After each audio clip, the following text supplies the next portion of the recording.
Hi guys, my name is Addison Seale. I am reviewing the last bit of the peer interactions, pages 568 to 572. Let me just pull this up. Good. Okay, so we start with this negative influences of cliques and social networks section, where we're kind of following the main background of the cliques, and now we're getting into the negative influence part of it. So when someone is in the pre-adolescent and adolescent ages, we see studies that show a bigger likeliness of an individual getting involved in violence and goofing off in school and drugs, etc. There are some characteristics of adolescents that can show whether they're wanting to be liked by their peers more, so they engage in this type of negative activity just to be cool and to be part of the group, so they can, as you can see on the slide, gain some peer acceptance. We can see this is a general trend of kids these ages, but there definitely are some cases where we see it in adolescents, pre-adolescents more than others. The greatest, as we see here, the greatest potential for negative influence comes from gang membership. Gang is a loosely organized group of adolescents or young adults that identify as a group and engage in illegal activities such as drugs and violence. And the reason that the textbook goes over, a couple of the reasons the textbook goes over for children getting involved in these type of gangs is because they want to feel safe from other gangs. So they feel like if they're part of this gang, this other gang isn't gonna do anything or harm them, because if you travel in pack, you're not going to be targeted as easily. We see that there are some outside influences that affect the potential involvement in gang, like family and cultural background, parents who were authoritative but they weren't involved, were not involved.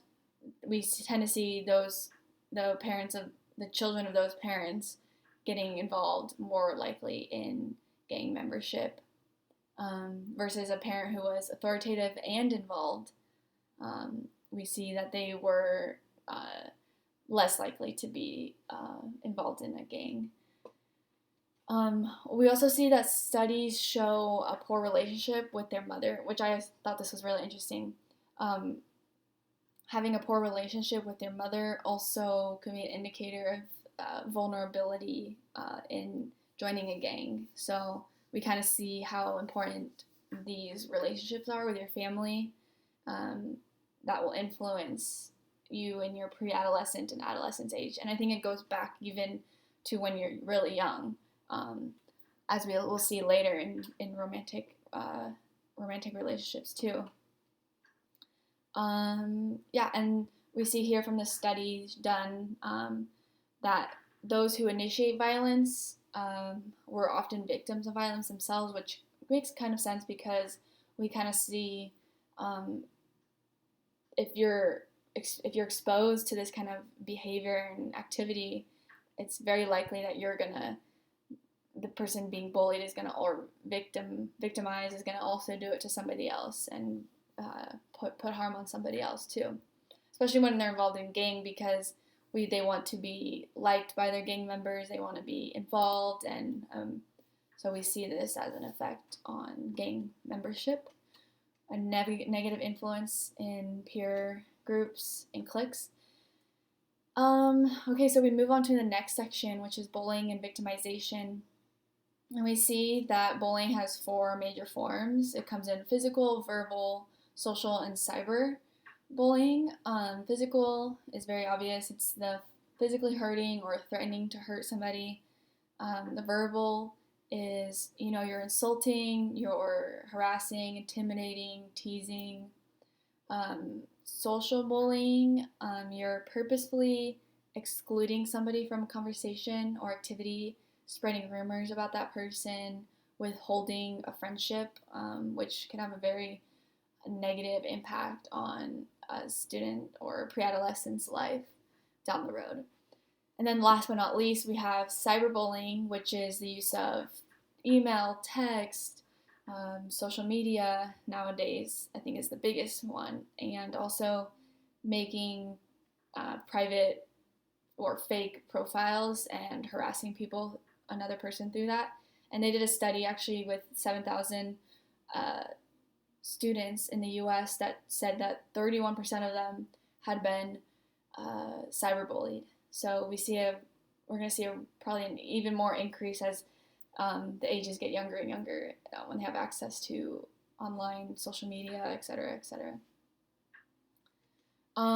So we see that a study shows a small portion of students are also victims and bullies at 20%, which shows that their characteristics are more aggressive like a bully, but then also more anxious like victims.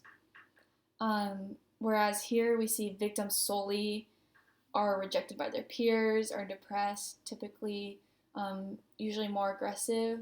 Some are more aggressive than others, but I think the point in the textbook saying was that they kind of stand out from the crowd, more likely to be rejected because of some like behavioral issues maybe they might have. And then they have temperamental characteristics, which also increase the likelihood of being bullied. And then on the other hand, the bullies are bullies because they seem to feel the need to gain status or act powerful in certain situations. They might think it's cool. It's really not, but it's really sad to see how, like I think at my last point down here was a study done that showed a fifth of kindergartners are being victimized repeatedly, which is just so young to even think that they have a sense of what it means to be, mean to other students. It's crazy. One study that was done in Finland, which I thought was really cool, research done, showed that 3/4 of victims reported having a classmate defend them, which kind of shows the short-term and a long-term effect from this action against bullying. So it'll kind of prevent bullies from repeatedly bullying other students. And it also, for the victims, shows like a long-term effect because victims tend to become emotionally and like mentally scarred from being victimized, and they tend to be a little bit more like depressed and sad, like I noted up there, which makes sense at such a young age to feel that way. Okay, and the last section I had was with romantic relationship with peers. I kind of read a lot like how your family, well, first off, it showed the positive and the negative impact of being in a romantic relationship, which mostly happened, middle school years, 15s. And before that, they kind of said, the textbook said that first it started off as just not really a relationship, and then it turned into a friend relationship, and then eventually, or like a number of friend relationships, and then eventually you'll have like one romantic relationship that you'll find later on down the road as you get older. But people base their partners, like who they want to date, off the status of being like trendy and stylish and the approval that they have within peer groups and if they're really liked or not, which we kind of see in the younger age groups. And also it has having a romantic relationship shows the potential to improve adolescents' self-worth and belonging, but it can also cause some harm on development in the long term. Romantic relationships also mirror parent and peer relationships. So if you have a poor quality relationship with your mom or dad or another friend, then you're more likely to allow for a low level of commitment and intimacy within your romantic relationship. It kind of went hand in hand with members who involve themselves in a gang. Kind of just shows like the life that they have at home and the way that they're being treated at home really shows within school and peer networking and clique groups and also romantic relationships now.